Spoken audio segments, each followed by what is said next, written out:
Bonjour, en 2006 aux États-Unis sort une série chez Vertigo. Donc Vertigo, c'est un label qui appartient à DC Comics, qui parle d'exterminateurs. Alors, ça s'appelle The Exterminators en VO, les exterminateurs en VF. On y a eu droit en VF en 2008. En 2008 chez Panini, et oui, parce que Panini à l'époque avait encore les droits de chez DC. Mais malheureusement, on n'aura le droit qu'à un seul volume, les 5 premiers épisodes sur les 30 sorties aux États-Unis, en sachant que les auteurs, à savoir. Euh, je ris parce que j'ai préparé mes notes et Charlie est passé par là. Ça, c'est drôle. À savoir, les auteurs, c'est Simon Oliver. Simon Oliver au scénario, alors moi je le connaissais pas des masses, hein, il a pas fait grand chose. Il a signé du Gen 13, 6 épisodes de Gen 13 avec Carlo Barberi sur le volume 4 de Gen 13. Bon, autant vous dire qu'il a quasiment rien fait. Euh, et surtout, Tony Moore au dessin. Donc Tony Moore, vous le connaissez pour Walking Dead, c'est le premier dessinateur de Walking Dead. C'est aussi le dessinateur de Fear Agent.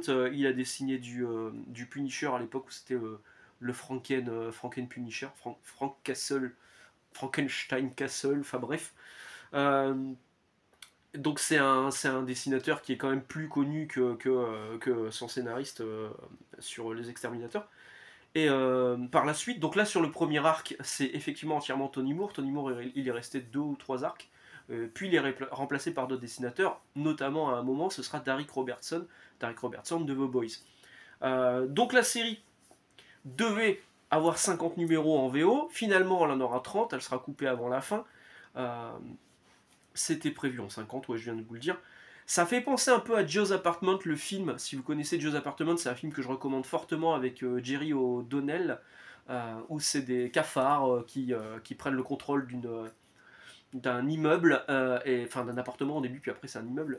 Et en fait, ces cafards sont intelligents, ils chantent. Bon, là, ils chantent pas, c'est un peu gore, c'est très gore. Je vais vous montrer quelques pages, c'est hardcore. Donc c'est l'histoire d'un mec qui est dératiseur, hein, il sort de prison, il rentre dans l'entreprise de dératisation de son beau-père, voilà, c'est un peu hardcore. Et puis il va s'avérer que les cafards qui pullulent un petit peu partout, ça se passe à Los Angeles, hein, qui pullulent un petit peu partout, deviennent de plus en plus malins, de plus en plus intelligents. Ils croisent un moment un espèce de gros cafard vert et ils tombent aussi sur une boîte avec une clé, donc la boîte on peut pas l'ouvrir et une croix dessus, une croix allemande dessus. Et ça, on ne saura pas, à la fin de ce premier tome, on ne saura pas euh, pourquoi il y a cette boîte et pourquoi il y avait ce gros cafard vert. Il y a un espèce de produit qui est censé tuer les cafards, mais qui en fait les rend plus intelligents, mais qui est aussi est un est un peu une drogue, donc son collègue s'injecte la drogue, et au bout d'un moment il explose. Quand je vous dis que c'est gore, c'est vraiment très gore. Ne plairait pas pour lui, c'était un vrai salaud, le mec. Et voilà, c'est l'histoire de ces exterminateurs qui vont devoir combattre des cafards un peu plus intelligents que la moyenne, mais il n'y aura pas que des cafards parce qu'à un moment il va quand même essayer de récupérer des opossums, ce genre de choses. Et donc la série nous laisse un peu sur notre faim avec ce premier volume. C'est un peu court du coup, un seul tome, 5 épisodes. Faut dire qu'aux États-Unis, donc là on a un seul volume. Aux États-Unis, il y a 5 trade paperbacks pour avoir l'intégralité de la série. Pourquoi pas? La série démarre plutôt bien, hein, elle est plutôt intéressante. Graphiquement, il y a des trucs qui sont vraiment cool aussi. Il y a des personnages qu'on voit se développer dedans, notamment sa petite amie qui va coucher avec sa patronne. Enfin, voilà, il se passe des trucs. C'est encore une fois, c'est pas à mettre entre toutes les mains, hein, c'est du label Vertigo. Euh, et, et ça nous laisse un peu sur notre fin. Alors, on pourrait se dire à la fin de ce tome 1, on voit que les cafards sont plus ou moins exterminés, mais il y en a un qui ressort, qui a l'air plus intelligent que les autres, etc. C'est la fin du volume 1. Ça pourrait être une fin, sauf qu'il n'y a pas l'explication de la boîte, il n'y a pas l'explication de pourquoi les. Enfin, on comprend que les cafards deviennent intelligents à cause du produit, mais il y a plusieurs trucs qui sont laissés en suspens, qui seront développés donc par la suite, inédits en VF. Alors pourquoi c'est inédit en VF? C'est inédit en VF parce que ça n'a sans doute pas assez bien marché. Pourtant, c'est des volumes, c'est les anciens trade paperback, les anciens 100% Marvel, c'est du format souple.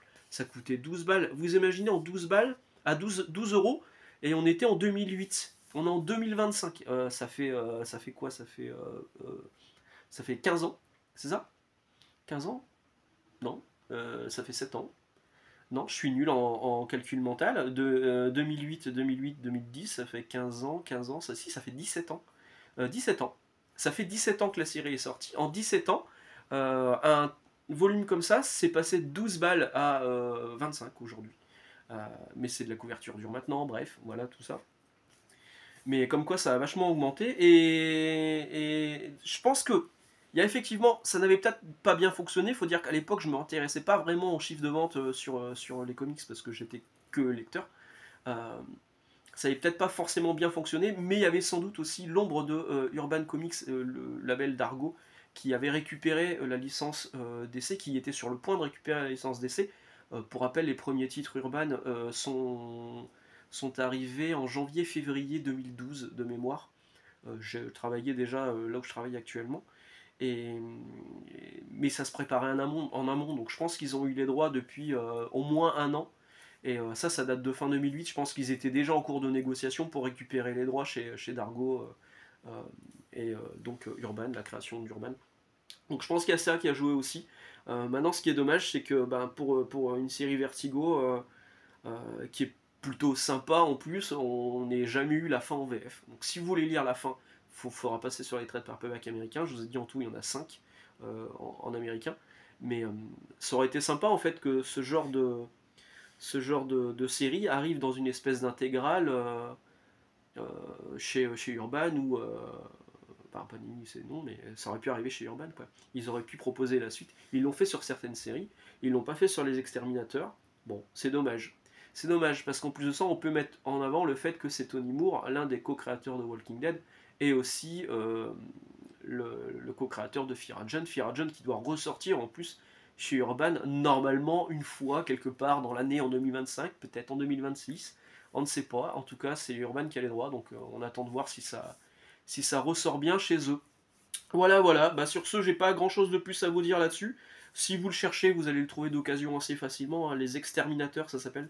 Back Brothers, avec cette couverture. Les couvertures, elles étaient signées de Philippe Bond. Et elles sont plutôt sympas, les couvertures. Je vais vous en montrer une autre. Hop là.